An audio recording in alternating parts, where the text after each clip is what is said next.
जो बहराइच के एक गांव में रहते हैं, मैं उनसे मिली थी। उनकी पत्नी पर मेरा ध्यान गया। वह जब मैं उनसे मिलने गई, उन्होंने मुझे कहा उनकी एक 19 साल की बेटी है, एक 13 साल का बच्चा है। तो हमारी बातचीत हुई परिवार वालों से। उन्होंने कुछ ज़्यादा कहा नहीं, चुपचाप बैठी थी। अंत में जब हम जाने वाले थे तो मेरे पास आए। उन्होंने कहा कि मुझे बहुत डर लग रहा है, मैं अपने पति के बिना इन दोनों बच्चों को कैसे संभालूंगी। अपनी बेटी के लिए डर है, हम यहाँ अकेले रह रहे हैं, डर है। किसी वजह से मेरा ध्यान उन पर गया, क्योंकि मैंने सोचा कि वो क्या सोच रहे होंगे कि जिस सरकार के मंत्री के बेटे ने उनके पति को कुचला, जो प्रधानमंत्री उसी दिन, शायद उसके अगले दिन लखनऊ आए, या शायद उसके 1-2 दिन पहले लखनऊ में थे। लखनऊ से उनका घर 15 मिनट में पहुंच सकते थे हेलीकॉप्टर में। वो क्या सोच रहे होंगे कि ये प्रधानमंत्री हमारे यहाँ नहीं आए, कुछ बोला नहीं। उन्होंने पूरी तरह से हथियारों का संरक्षण किया। आज भी उनके साथ मंच पर वो मंत्री खड़े हैं। वो आज माफी मांग रहे हैं जब 600-700 किसान शहीद हो चुके हैं। क्यों मांग रहे हैं? क्या ये देश समझ नहीं रहा है कि चुनाव आ रहे हैं? उनको लग रहा होगा परिस्थितियां ठीक नहीं है। विधानसभा के चुनाव जो हैं, उनका सर्वे आया है, उसमें उनको दिख रहा है कि परिस्थितियां ठीक नहीं है। तो अब चुनाव से पहले वो माफी मांगने आ गए हैं। तो देखिए, हमें समझना पड़ेगा,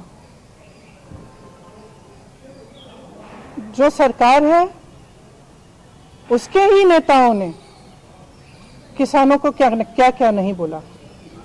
आंदोलनजीवी, गुंडे, आतंकवादी, देशद्रोही, ये सब किसने कहा? जब ये सब कह रहे थे तो क्या हुआ? प्रधानमंत्री जी चुप क्यों थे? बल्कि उन्होंने आंदोलनजीवी शब्द बोला।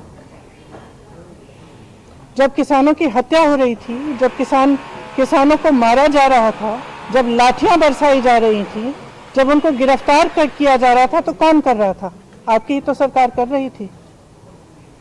आज आप आकर कह रहे हैं कि ये कानून आप रिपील करेंगे, तो हम कैसे भरोसा करें? हम आपकी नियत पे कैसे भरोसा करें? सब स्पष्ट है, सामने है देश के। मुझे खुशी इस बात की है कि ये सरकार समझ गई है कि इस देश में किसान से बड़ा कोई नहीं है।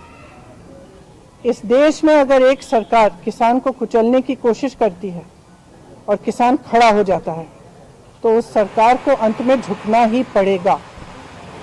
ये सरकार समझ गई है। इस बात पर मुझे खुशी है। और मैं कहना चाहती हूँ कि जो किसान शहीद हुए इस पूरे आंदोलन में, कई किसानों के परिवारों से मैं पिछले पूरे साल में मिल रही हूँ, मैं मिली हूँ, मैं उनका दुख समझती हूँ। और हम सबको सबसे पहले उन्हें श्रद्धांजलि देनी चाहिए।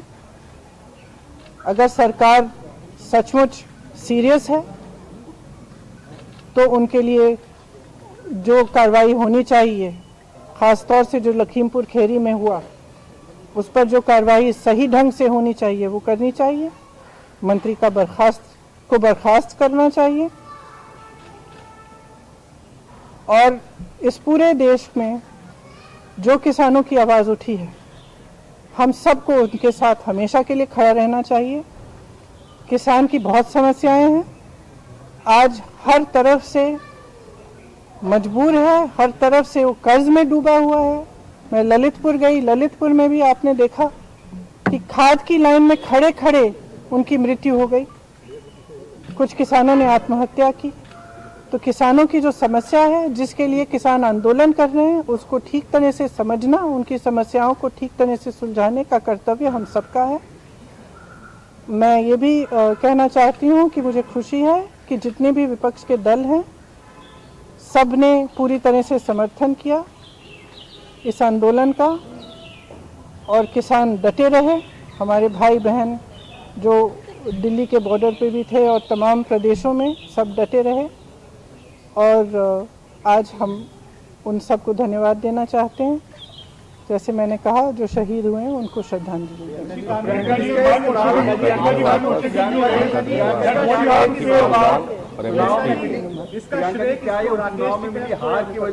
एक मिनट में एक एक करके पूछूं। प्रियंका जी, क्या चुनाव में मिली जो हार है उसको देखते हुए ये फैसला लिया गया है कि आने वाले भविष्य में ऐसी हार? ये तो स्पष्ट है, ये बहुत स्पष्ट है। देखिए, जनता में बहुत विवेक है, जनता सब कुछ समझ रही है। Priyanka ji, several farmers have lost their land. और इतना समय क्यों इंतजार किया?